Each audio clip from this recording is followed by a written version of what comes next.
Charles Spurgeon, reflejando muy alto sus rayos sobre los demás.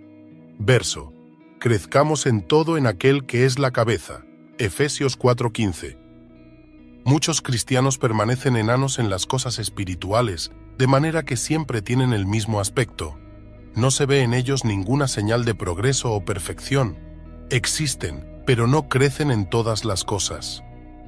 ¿Estaremos satisfechos con permanecer en la hierba si podemos dar un paso adelante y ser espiga y transformarnos con el tiempo en grano lleno en la espiga? ¿Quedaremos satisfechos con creer en Cristo y decir: estoy seguro, sin desear, por experiencia propia, conocer más de la plenitud que hay en Él? No debería ser así. Como buenos negociantes del mercado del cielo, tendríamos que anhelar ser enriquecidos con el conocimiento de Jesús. Es muy bueno cuidar la viña de los otros hombres, pero no debemos descuidar nuestro crecimiento y madurez espiritual. ¿Por qué en nuestro corazón ha de ser siempre invierno? Precisamos, es cierto, una estación para la sementera, pero ansiamos que lleguen también la primavera y el verano, que traen la promesa de una cosecha temprana. Si queremos ser maduros en la gracia, hemos de vivir cerca de Jesús, en su presencia, madurados por la luz de su rostro. Tenemos que mantener con Él dulce comunión, dejar de mirar su rostro desde lejos y acercarnos a Él, como hizo Juan, y recostar nuestra cabeza en su seno. Entonces iremos progresando en santidad, amor, fe y esperanza, sí, en cada uno de los preciosos dones. Así como el sol presenta al ojo del viajero uno de los espectáculos más encantadores, cuando alumbra al salir los picos de las montañas y los circunda de luz, también uno de los cuadros más preciosos del mundo espiritual lo tenemos cuando contemplamos la brillantez de la luz del Espíritu sobre la cabeza de algún creyente, hasta que refleje los rayos del sol de justicia, en primer lugar, sobre los escogidos, y después lleve ese reflejo bien alto para que todos lo vean. Comentario bíblico, Efesios 4:13-16. La meta deseada de la obra de Dios a través del liderazgo de la Iglesia y el perfeccionamiento de los santos. Reina Valera. Hasta que todos lleguemos a la unidad de la fe y del conocimiento del Hijo de Dios, a un varón perfecto, a la medida de la estatura de la plenitud de Cristo.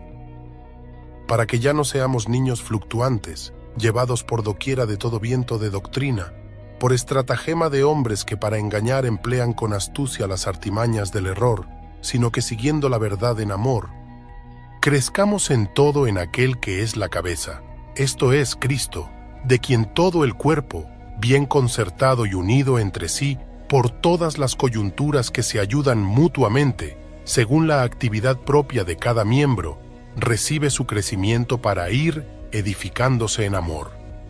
Ahora reflexionemos en cada fragmento de estos pasajes, hasta que todos lleguemos a la unidad de la fe. Esta es la primera meta de la obra de Dios a través de los oficios y dones de liderazgo y de los santos perfeccionados. Esto es consistente tanto con el propósito supremo de Dios, Efesios capítulo 1 versículo 10, como con el misterio de Dios revelado a través de Pablo, Efesios capítulo 3 versículo 6. Una vez más, al afirmar claramente que se trata de una unidad de la fe, Pablo no ordenó una unidad estructural u organizativa, sino una unidad espiritual en torno a una fe común y del conocimiento del Hijo de Dios. Cuando los oficios de liderazgo dados por Dios funcionan correctamente y los santos están debidamente equipados, la madurez cristiana aumenta y hay una mayor intimidad en la experiencia de Dios. A un varón perfecto, a la medida de la estatura de la plenitud de Cristo. Los oficios dados por Dios y los santos perfeccionados llevan a los santos a la madurez, según la medida de Jesús mismo. A medida que pasan los años, no solo debemos crecer en Jesús, sino también ser más maduros en Él, como individuos y como cuerpo corporativo. Para que ya no seamos niños fluctuantes, llevados por doquiera de todo viento de doctrina. Los dones de liderazgo de Dios y los santos perfeccionados dan como resultado la estabilidad, al estar firmemente plantados sobre el fundamento de los apóstoles y profetas, Efesios capítulo 2, versículo 20. Aquellos que no maduran de esta manera son el blanco de los engañadores, que son efectivos precisamente porque operan con estratagema y artimañas, y están al acecho para engañar. Están ahí fuera como minas terrestres que los adultos pueden evitar. La palabra griega antigua para llevados por doquiera proviene de las mismas palabras que se usan para describir el tormentoso mar de Galilea en Lucas capítulo 8, versículo 24, vientos y las olas. Podemos valorar erróneamente el movimiento sobre el crecimiento. El mero movimiento solo se mueve de un lado a otro, pero Dios quiere que crezcamos en todo. Clark comentó, por estratagema de hombres. Las palabras se refieren a las artes utilizadas por los jugadores, que emplean dados falsos que siempre arrojarán un tipo de número, que es aquel por el que quienes juegan con ellos no pueden ganar. Correr tras las modas espirituales siempre lo deja a uno como un perdedor, siguiendo la verdad en amor. Esto habla no solo de cómo debemos relacionarnos entre nosotros en la familia de Dios, sino también de cómo los líderes y los santos deben tratar con los engañadores. Debemos tratar con ellos con amor, pero nunca apartándonos de la verdad. Crezcamos en todo en aquel que es la cabeza. Otra forma en que se describe la madurez es como crecer en Jesús, que es la cabeza. Nuevamente, esto define la dirección de la madurez. Nunca nos volvemos independientes de Jesús, crecemos en Él. Clark comentó, crece en Él. Esta es una continuación de la metáfora tomada de los miembros de un cuerpo humano que reciben alimento por igual y crecen, cada uno en su debida proporción con las demás partes y con el cuerpo en general. La verdad de Dios debe ser predicada de tal manera a todos los miembros de la Iglesia de Dios que todos puedan recibir un aumento de gracia y vida, para que cada uno, en el estado que sea, avance por el camino de la verdad y de la santidad. Según la actividad propia de cada miembro, la evidencia de madurez que los líderes y los santos están haciendo su trabajo es esta actividad propia. Esto significa que cada pieza y articulación proporciona lo que puede suministrar en un esfuerzo coordinado. Cuando esto sucede, naturalmente provoca el crecimiento, tanto en tamaño como en fuerza, pero especialmente crecimiento para edificarse en amor. Spurgeon comentó, una iglesia que solo está unida en sí misma, pero no unida a Cristo, no es una iglesia viva en absoluto. Puedes alcanzar la unidad de la tierra congelada en la que hombres y mujeres están congelados junto con las frías propiedades de la aristocracia, pero no es la unidad de la vida.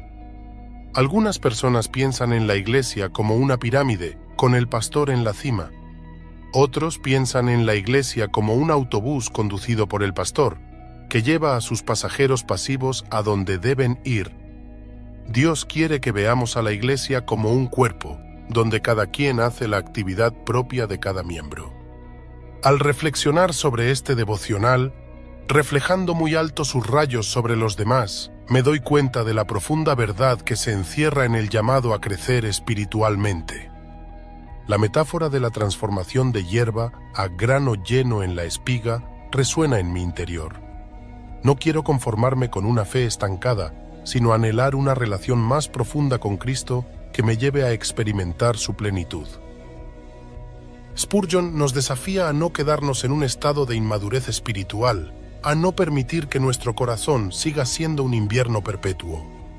Me pregunto, ¿estoy realmente creciendo? La comunión cercana con Jesús es esencial.